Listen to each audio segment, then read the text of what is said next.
So the other day I was driving my car down the road, and all of a sudden it started shaking, and I'm starting to freak out.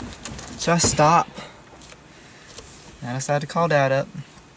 I'm like, "Hey Dad, my car is shaking, what should I do?"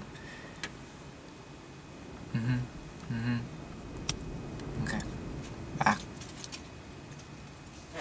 He said to bring it on over. So I brought it over to his house. Well then he's like, "Hey, you know, let's take this to Granddad's." So we go to my Granddad's. Well, we get there, we start taking stuff apart, and all of a sudden he's like, "This ain't gonna be a quick fix."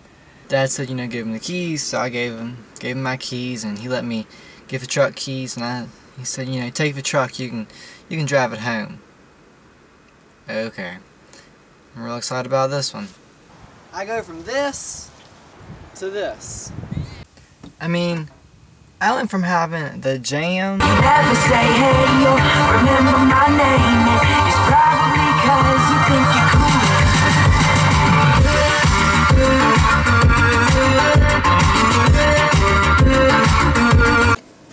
To this.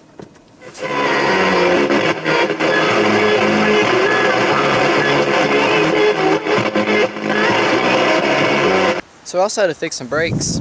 Well, I couldn't get them off. You know, I'm sitting there pulling and stuff. Well, you know, my girlfriend walks over and she's like, "Move, you puss." So I move over. Well, what does she do? Within like 2 seconds, she has them things off. And I'm like, "How did you do that?" And she's like, "I'm just good like that." I was like, whatever. So, my dad laughed at me.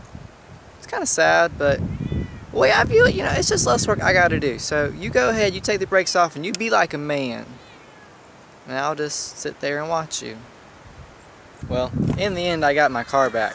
But, it was real upsetting having to drive around. I mean, on Friday, it was freaking 70-some degrees here, and that's just really nice for us right now, because it was still winter. So, you know, 70-degree winter is pretty nice. So, you know, I was trying to take my top off, and on Friday when everything happened, I had my top off, and it was real nice. I'm driving down the interstate, you know, our hair is flipping and all that good old stuff. But no, it decided to break down too. Well, I'm driving this little truck around. You know, everyone's driving their nice fancy Mazdas and Mercedes and whatever, but I'm sitting here trucking along, and everyone's looking at us and just not styling, you know. Couldn't jam out, don't have a top off, don't look cool. It's whatever. I guess that song was cooler than me, yeah. Yeah, they were definitely cooler than me, that's for sure. I missed my Jeep during that time, but I got it back now, so that's all that matters. Definitely appreciate my car a lot more than I did.